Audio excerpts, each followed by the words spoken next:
மூன்றாவதாக எந்த குமாரன்?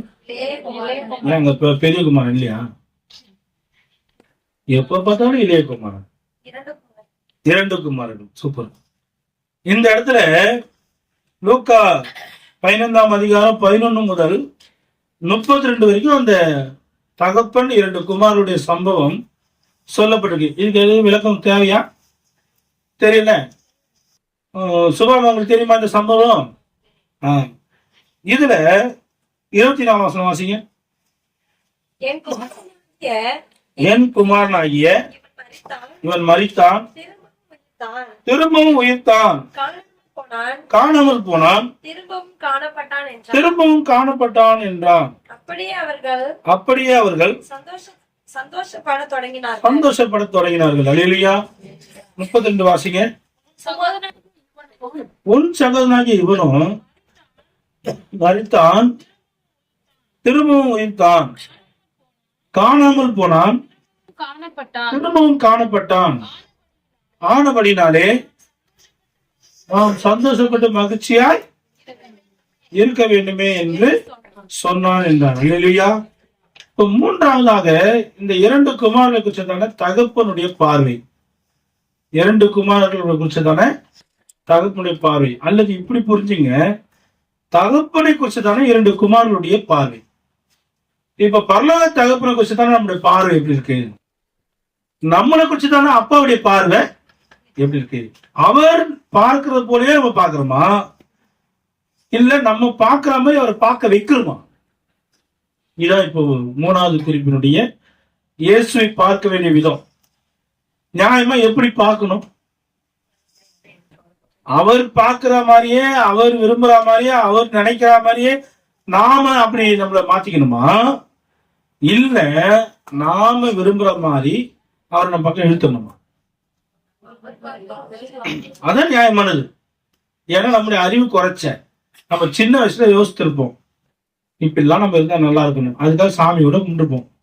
அப்போ நம்ம கேட்டது சாமி அப்பயே கொடுத்துருந்தா, இப்போ நம்ம என்ன யோசிப்போம், சின்ன குழந்தை மாதிரி யோசிச்சுட்டு கேட்டேன், அது அப்படியே கொடுத்துட்டாரு அவரு, இப்ப நான் இப்ப வச்சு என்ன பண்ண முடியும்?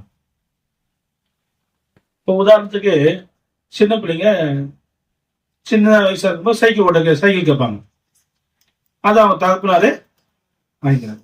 ஆனா ஒரு நிபந்தனை, உன் வாழ்நாள் முழுவதும் நீ இதைதான் வச்சுக்கணும், அதுக்கப்புறம் நீ வண்டியே கேட்கக்கூடாது அப்படின்னு ஒரு நிபந்தனை போட்டு, அப்ப அந்த பிள்ளை பண்ணுவோம், எனக்கு பரவாயில்ல நீ கொடுப்பா, நான் பாத்துக்கிறேன், நான் வாழ்க்கை பிள்ளை வச்சு ஓட்டிக்கிறேன். இப்போ சின்ன சைக்கிள் வாங்கி கொடுத்தாச்சு, இப்போ வாலிப பிள்ளை ஆயிடுச்சு. இப்ப இந்த வாலிபுல வந்து சின்ன சைக்கிள் ஓட்ட முடியுமா? பெருசா ஆயிடுச்சு, ஓட்ட முடியுமா? குடும்பம் ஆயிடுச்சு, ஓட்ட முடியுமா? இப்ப பொண்டாட்டி ஏற்றி போகணும், அப்ப புள்ளியில் ஏற்றி போட முடியுமா? அதனால நாம வந்து அந்தந்த ஸ்டேஜுக்கு ஏற்ற மாதிரி நம்ம அறிவுக்கு ஏற்ற மாதிரி நம்ம கேட்போம். ஆனா எல்லா ஞானமும் நிறைந்த தேவன் எதை எப்ப கொடுக்கணுமோ அப்பதான் அதை கொடுப்பாரு. அப்ப அவர் யோசிக்கிற மாதிரி நம்ம யோசிச்சு அந்த அறிவுக்கு போயிட்டாதான் எல்லாமே கரெக்டா இருக்கும். நம்முடைய அறிவையோ, நம்முடைய தேவையோ, நம்முடைய உணர்வையோ போய் அப்பாட்ட திணிக்க கூடாது. எவ்வளவு பொருந்தி நான்டே, என்னை பத்தி உங்களுக்கு தெரியாத அப்படின்னு நம்ம என்ன பண்ணுவோம், நிறைய தடவை உரிமை போராட்டம் பண்ணிடுவோம்.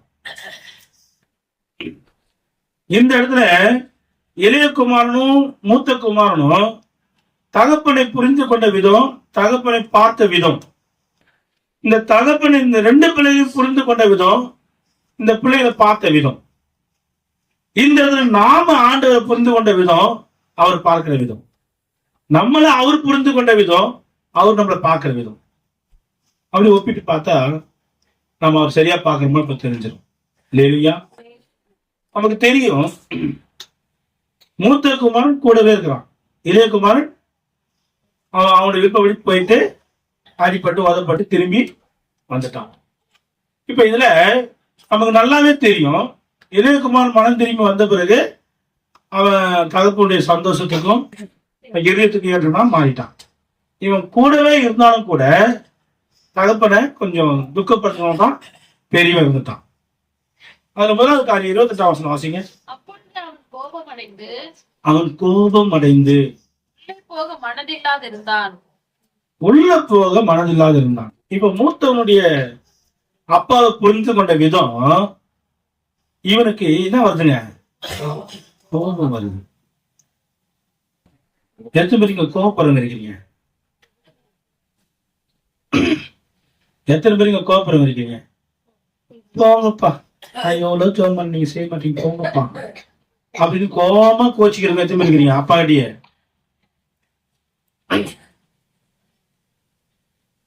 பதினேழு படிங்க. அவனுக்கு புத்தி தெரிந்த போது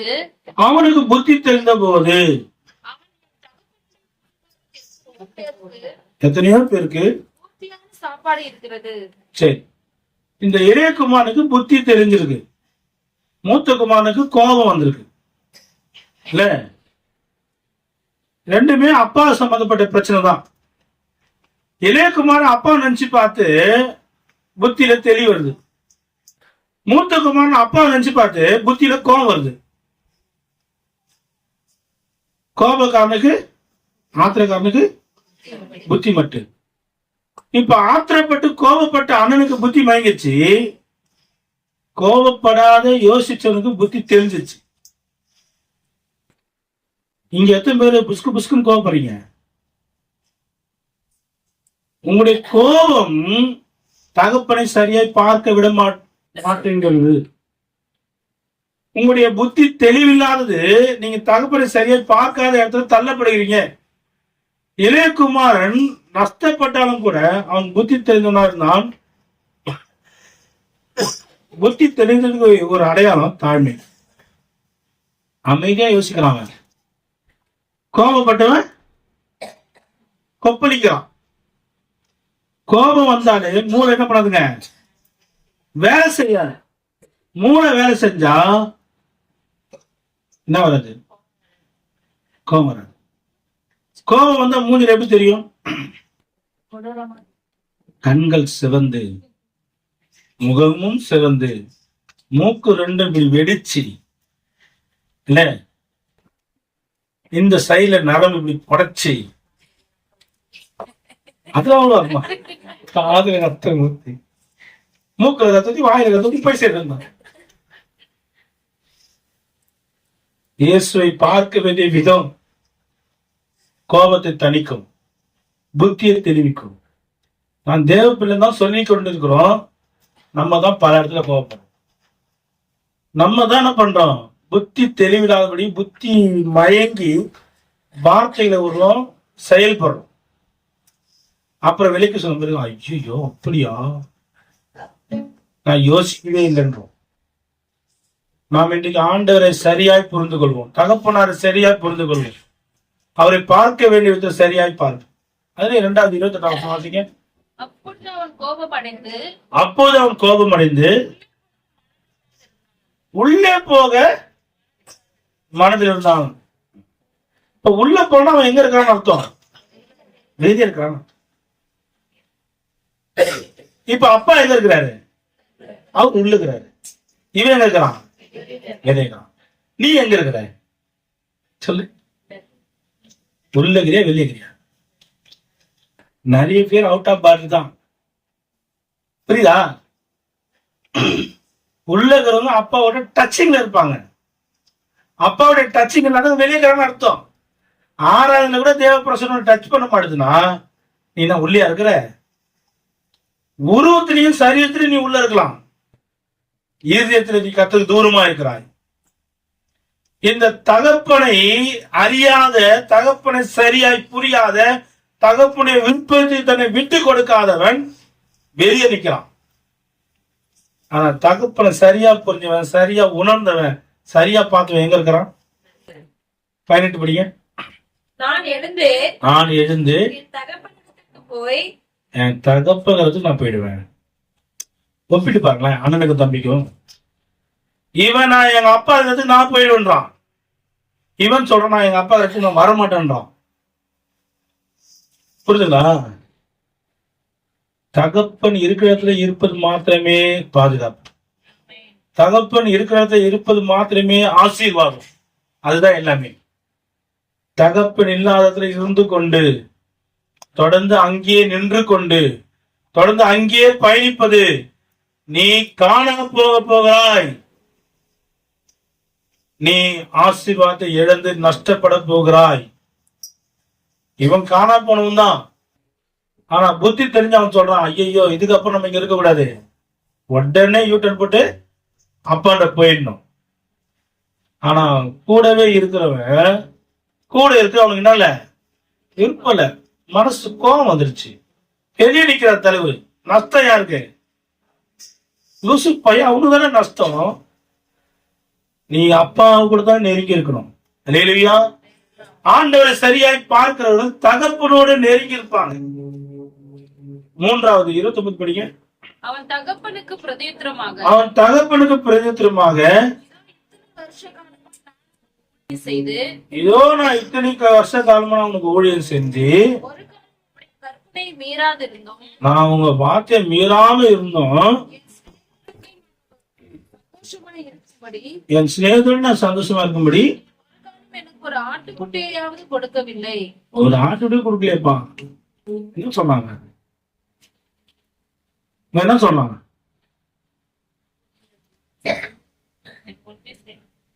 குறை சொல்றான் அப்பாவை. என்ன சொல்றான்? நான் பர்ஃபெக்டா நடந்திருக்கிறேன். தன்னை குறிச்சு சாட்சி சொல்றான். குற்றமற்றவர் என்ன பண்றான்? குற்றவாளி ஆக்குறான். அதை இளையகுமாரன் சொல்றான், பரத்துக்கும் உமக்கு விரோதமாய் பாவம் செய். பரத்துக்கும் உமக்கும் தகப்பனே, பரத்துக்கும் விரோதமாகவும் உமக்கு முன்பாகவும் நான் பாவம் செஞ்சுட்டு ஆண்டவரே, நீங்க அவ்வளவு பரிசுத்தமானவரு. இன்றைக்கு ஆண்டவர் சரியா பார்க்கறவங்களுடைய சரியான ஒரு அணுகுமுறை என்னன்னா, எப்பவுமே அப்பாவை ஒரு நாளும் ஒரு விரல் நீட்டவே, எப்படி வாயால இல்ல, வாயால சொல்றவங்க நிறைய பேர் இருக்காங்க. இப்போ எனக்கு தெரிஞ்சு இந்த கூட்டத்துல யாரும் ஆண்டவர் வாயை தந்து குறை சொல்ல மாட்டீங்க நான் விசுவாசிக்கிறேன். சொல்ல முடியாது, இருந்தாதான் சொல்ல முடியும். சொல்லவே முடியாது. நீ சொல்லணும் உன்ன மாதிரி ஒரு பைத்தியம் யாரும் இருக்க முடியாது. புரியுதா? எங்க அப்பா அவ்வளவு குற்றமற்றவர், எவ்வளவு வேணும் குற்றம் இல்லாதவர். அவரை போய் எப்படி குறை சொல்ல முடியும்? நீ லூஸா இருந்தா தான் நீ குறை சொல்லலாம். ஏன்னா உனக்கு மூளை வேலை செய்யணும்னு அர்த்தம். ஆனா நம்ம கொஞ்சம் இந்த பெரிய பையன் மாரி, நான் இவ்வளவு ஜெபம் பண்ணேன், நான் இத்தனை ஆராய்ச்சிக்கு வந்தேன், இத்தனை உபாசம் போட்டேன், இப்பெல்லாம் நடந்தேன், இன்னும் எனக்கு இதெல்லாம் நடக்கவில்லையே. ஏன் நடக்கல? நீ ஒழுங்கா உங்க அப்பா பார்க்கவே இல்லை. இன்னும் நீ ஒன்னும் உங்க அப்பா ஒழுங்கா புரிஞ்சுக்கல. கூடதான் இருக்கிற பேரு, இத்தனை வருஷம் ஆச்சு, இன்னும் அப்பாவுடைய இதயத்தை புரிஞ்சுக்கல, அப்பாவுடைய ஏக்கத்தை புரிஞ்சுக்கல, அப்பாவுடைய விருப்பத்தை புரிஞ்சுக்கல, அப்பாவுடைய எதிர்பார்ப்பை நீ நிறைவேற்றல. நீனே சொல்லிக்கிற எல்லாத்தையும் கரெக்ட் கரெக்ட் கரெக்ட் கரெக்ட்னு. அவரு விலைக்கு சொல்றாரு, இல்லப்பா இப்படிப்பா அப்படிப்பான்னு சொல்றாரு. தகப்பனாரை வரல் நீட்டாதவன் தகப்பனாரை வரல் நீட்டுகிறவன். வித்தியாசத்தை பாருங்க. 30ஆம் வசனம் வாசிங்க.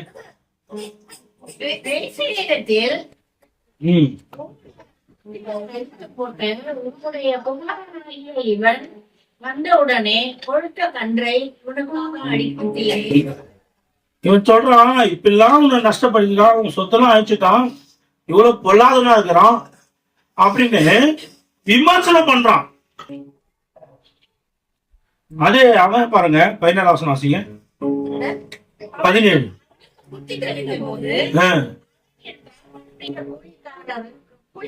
எத்தனையோ பேருக்கு சாப்பாடு இருக்கிறது, நானோ ஆகிறேன். சின்னவன் சொல்றான், எங்க அப்பா கிட்ட இப்பெல்லாம் இருக்கு. இவன் அப்பாவை குறிச்சு நினைச்சு வாய் தந்து சொல்றான், மெச்சி கொண்டு பேசுறான், இப்பெல்லாம் இருக்கு அப்பெல்லாம் இருக்குன்னு.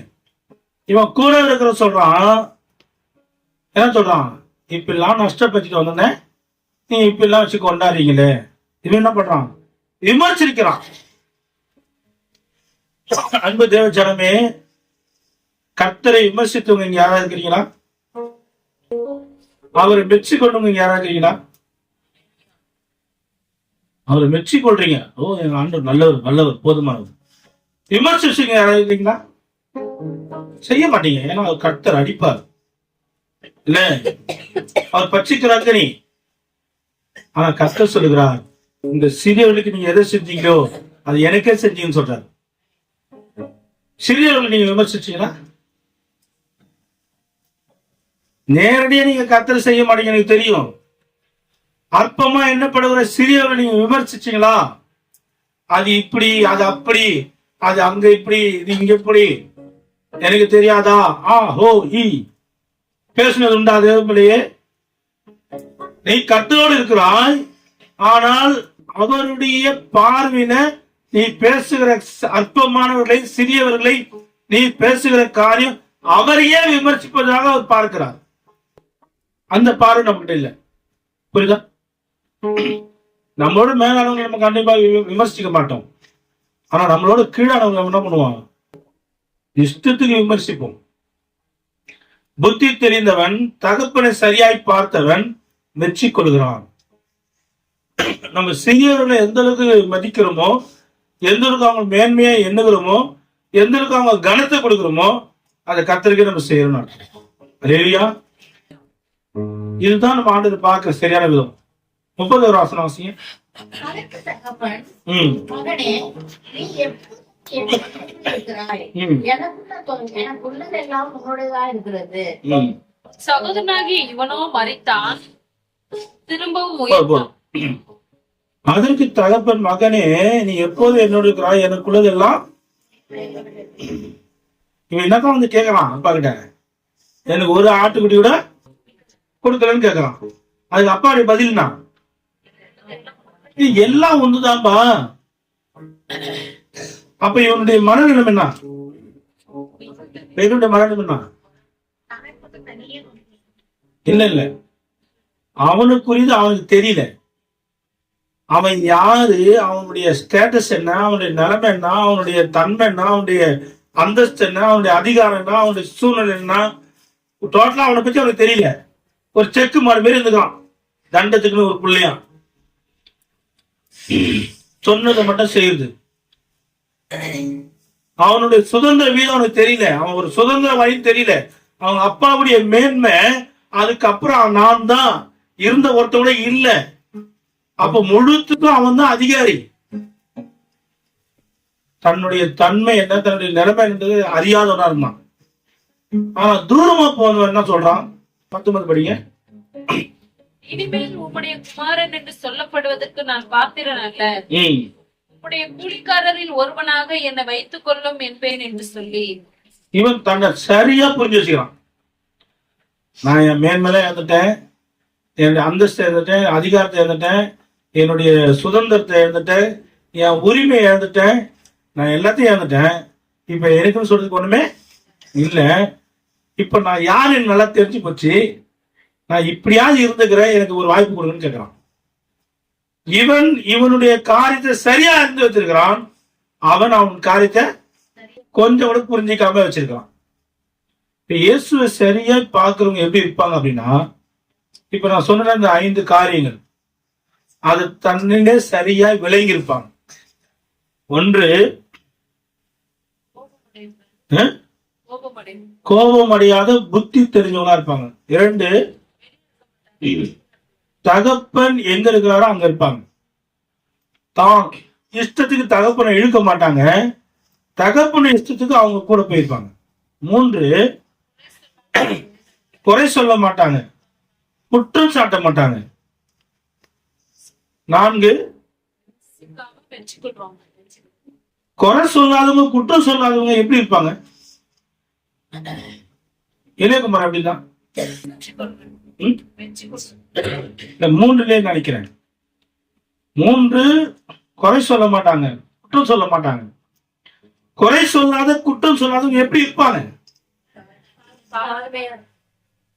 தான் குற்றத்தை எப்பவுமே அறிக்கைகளாக ஒப்புக்கொடுங்களா இருப்பாங்க. தான் குற்றத்தை ஒத்துக்காதவங்க தான் மற்றவங்களை குற்றம் சொல்லுவாங்க. தன்னுடைய குற்றத்தை ஏத்துக்காதவங்க தான் மற்றவங்களுடைய குற்றத்தை பெருசா காட்டுவாங்க. அதான் ஆண்டு சொன்னார், உன் கண்ணுகிற உத்தரத்தை எடு, மற்றவங்க தூசியை பார்க்காதுன்னு.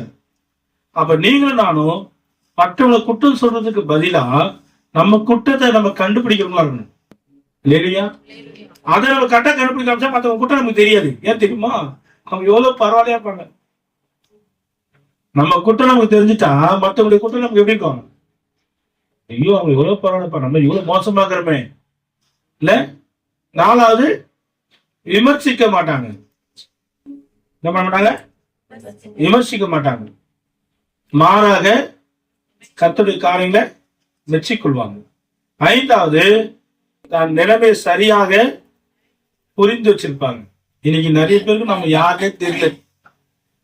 நம்ம யாரு, என்ன பண்றோம், எங்க பண்றோம், எப்ப பண்ண போறோம், இதுக்கப்புறம் எப்படி இருக்க போறோம், எதுவுமே தெரியல. ஆனா ஆண்டவர் சரியா பார்க்கிறவங்களுக்கு தன்னுடைய காரியம் தெரியும், தன்னுடைய எதிர்காலத்தை குறிச்சும் தெளிவா தெரியும். அல்லேலூயா. முழங்கால் படிட்டு இந்த 3 காரியங்களை கர்த்தருடைய ஆவியானவர் இன்றைக்கு உணர்த்துற காரியம் என்ன? 3 காரியமும் ஆண்டவராய் இயேசு கிறிஸ்து அவர்கிட்ட கேள்வி கேட்டவங்களுக்கு அவர் சொன்ன உதாரண பதில் தான் அது. 100 ஆடுகள், 10 வெள்ளி காசு, 2 குமாரர்.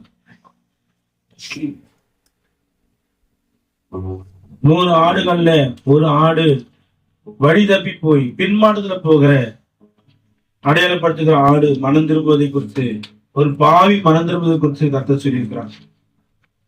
2 கொடுக்கப்பட்ட தாழ்ந்துகளை தவறவிட்ட, எழுந்து போன, அபிஷேகத்தை எழுந்து போன, வரங்களை எழுந்து போன, வல்லமைகளை எழுந்து போன, ஆவிக்குரிய மேன்மையை இழந்து வெறுமையா இருக்கிறவனை குறித்து ஆண்டவர் சொல்லுகிறார்.